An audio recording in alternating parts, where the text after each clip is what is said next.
Hey, I'm Kalash, and today I'm making a zombie gorilla. For this one, I'm not making a base myself, but using this wooden one I have lying around.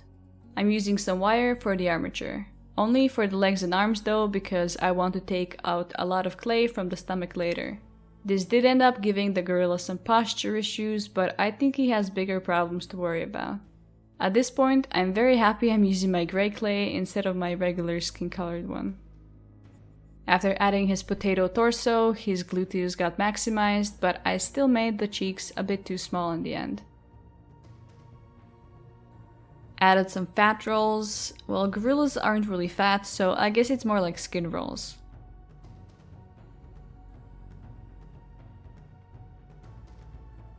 And bulked out the arms.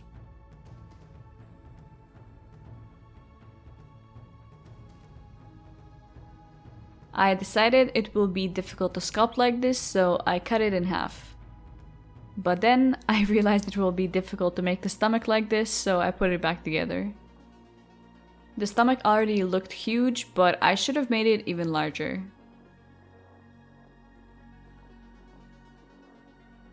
I cut a piece of his side out and textured it with a bunch of little dots.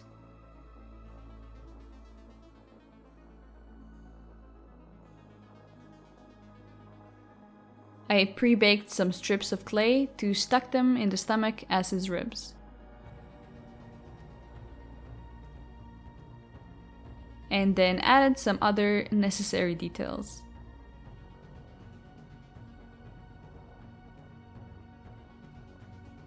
Then I continued to add damage all over his body. In some of the deeper wounds, I made it look like the bones are showing, as well as his spine.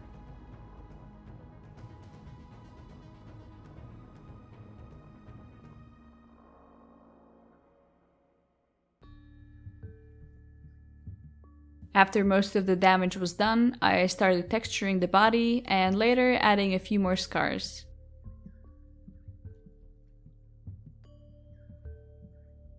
After baking, I started working on the hands. I cut out a hand-looking shape and then messed around with it until it looked somewhat okay.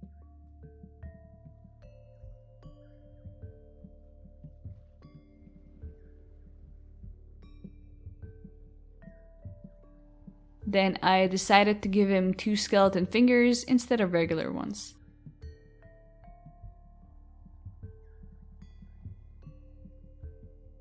I attached the hand and added a strip that's going to be a part of the shackles later.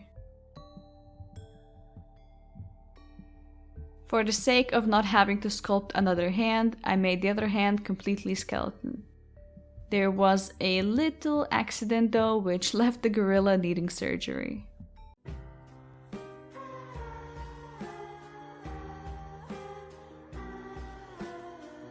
After fixing that, I put on some bacon bond so the clay attaches better and added some fleshy bits. It's pink because I used a softer version of the same clay. Then I made a base skull shape and just kept adding more and more clay until I was happy with it.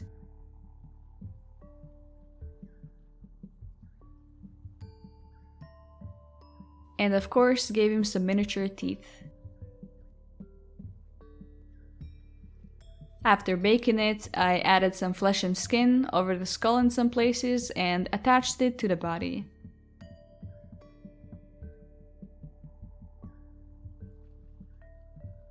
The last step is the legs. For his feet, I made half feet, half skeleton combo, partly because I like how it looks, and also, let's be honest, I didn't want to sculpt the fingers. And then also added shackles on his legs.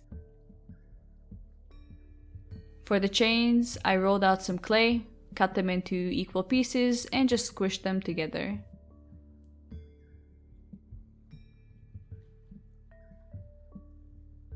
Then it was time to paint this fella, so he got a layer of black all over where his fur is. And white on all of the bones.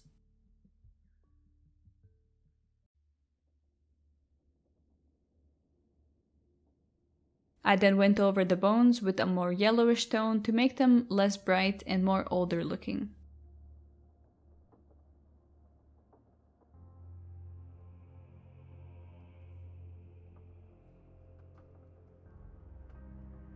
I didn't really know what I was doing with the skull, but it worked out in the end.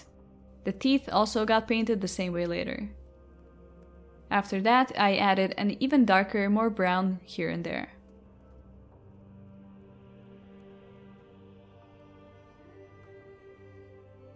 Then a light gray dry brush all over the coat.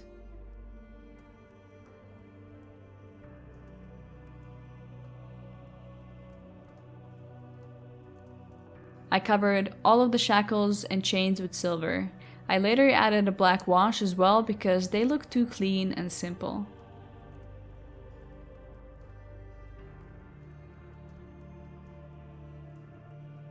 For the fleshy bits, I first added a layer of pink in all of the wounds and a bit of purple here and there.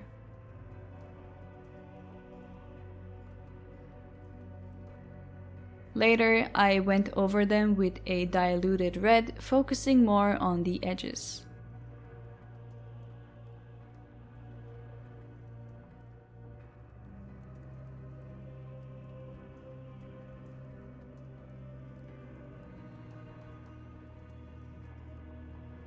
I also added a gloss varnish to all of them to make them look even more fleshy.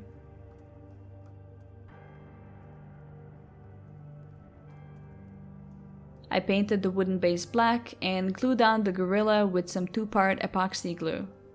I normally just use super glue, but I don't trust it that much and don't want any more accidents.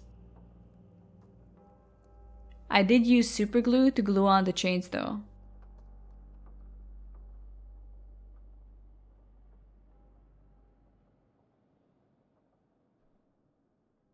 And that's it.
A big thanks to these wonderful people for their support, and thanks for watching.